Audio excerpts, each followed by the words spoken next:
जो कभी भ्रष्टाचार को जड़ से खत्म करने का वादा कर सरकार में आए थे, रामलीला मैदान में बैठकर दिल्ली के तख्त पर बैठी सरकार की जड़ें हिलाकर रख दी थी। वो जिन्होंने अपनी ईमानदारी को चुनावी मुद्दा बनाया था, भ्रष्टाचार के खिलाफ आंदोलन से उपजी ऐसी सेना तैयार की थी जिसने बड़े बड़े सियासी घरानों के तंबू उखाड़ दिए। पर वक्त का फेर आज देखिए, सियासत के उस चैप्टर का आज हर पन्ना दागदार नजर आ रहा है।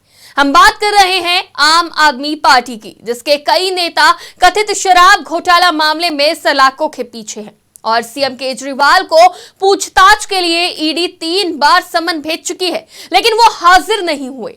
वहीं शराब घोटाले का मामला अभी ठंडा भी नहीं हुआ था कि मोहल्ला क्लिनिक में फर्जी टेस्ट का मामला गर्मा गया है, जिसके बाद दिल्ली में केजरीवाल सरकार की ओर से चलाए जा रहे मोहल्ला क्लिनिक में फर्जीवाड़े के आरोपों की सीबीआई जांच का उपराज्यपाल वीके सक्सेना ने आदेश दे दिया है। स्वास्थ्य विभाग की जांच में सामने आया है कि यहां ऐसे मरीजों को लैब टेस्ट कराए जा रहे थे जो वास्तव में थे ही नहीं। इन्हें घोस्ट पेशेंट कहा जाता है।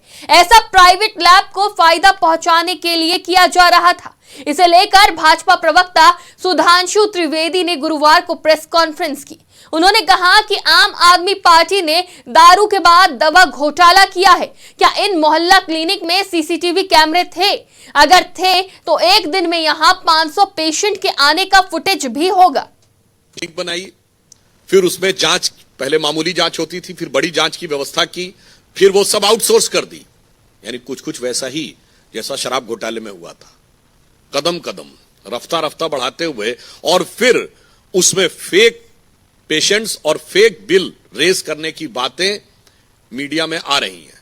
यानी अभी तक तो दारू का घोटाला था, अब दवा का घोटाला भी हो। इस भ्रष्टाचार का खुलासा पिछले साल हुआ। पिछले साल ये पता चला कि डॉक्टर अस्पतालों में नदारद रहते थे और पहले से रिकॉर्डेड वीडियो के जरिए बायोमेट्रिक अटेंडेंस लगा देते थे और क्लिनिक आते ही नहीं थे। ये भी पता चला कि उनकी गैर मौजूदगी में भी टेस्ट और दवाएं प्रिस्क्राइब की जा रही थी। बाद में पता चला कि ये टेस्ट नकली पेशेंट्स पर किए जा रहे थे। इसके बाद 2 लैब सर्विसेज प्रोवाइडर से दिल्ली के 7 मोहल्ला क्लिनिक का जुलाई 2023 से सितंबर 2023 के बीच लैब टेस्टिंग डेटा का सैंपल लेकर जांच की गई। साथ ही पिछले साल सितंबर में इन डॉक्टरों के खिलाफ एफआईआर दर्ज की गई थी और उन्हें मोहल्ला क्लिनिक के डॉक्टरों के लिस्ट से बाहर कर दिया गया था। जांच में यह भी सामने आया कि इन 7 मोहल्ला क्लिनिक में 11,657 रिकॉर्ड ऐसे पाए गए जिसमें पेशेंट का मोबाइल नंबर 0 लिखा गया। 8,251 मामलों में मोबाइल नंबर की जगह खाली जगह छोड़ दी गई और 3,092 मामलों में 999999999 लिखकर डाल दिया गया। 400 ऐसी एंट्री थी जिसमें 1 से 5 अंक से शुरू होने वाले फोन नंबर डाले गए, जबकि इन अंकों से कोई फोन नंबर शुरू ही नहीं होता है। 999 केस में 15 या उससे ज्यादा पेशेंट के नाम के आगे एक ही नंबर लिख दिया गया था। सोचने वाली बात यह है कि मोहल्ला क्लिनिक्स में डॉक्टर फर्जी अटेंडेंस लगा रहे थे, तो ये टेस्ट और दवाएं कौन लिख कर दे रहा था? क्या नॉन मेडिकल स्टाफ ये काम कर रहा था?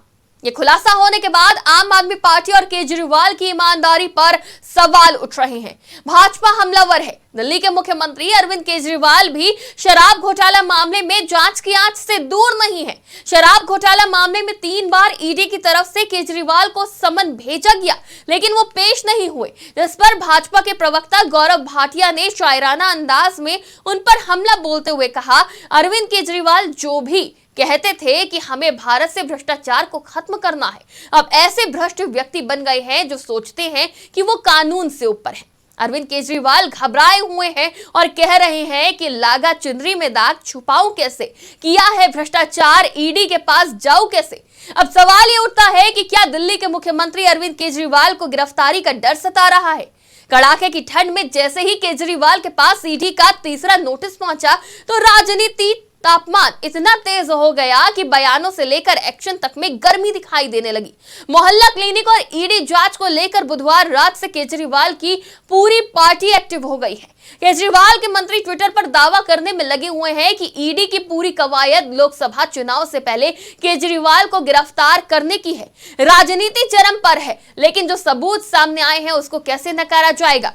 लेकिन आम आदमी पार्टी की मुश्किलें इन सबूतों के सामने आने के बाद और बढ़ गई है और कम होने का नाम नहीं ले रही है। फिलहाल के लिए इतना ही। आप देखते रहिए आज की खबर।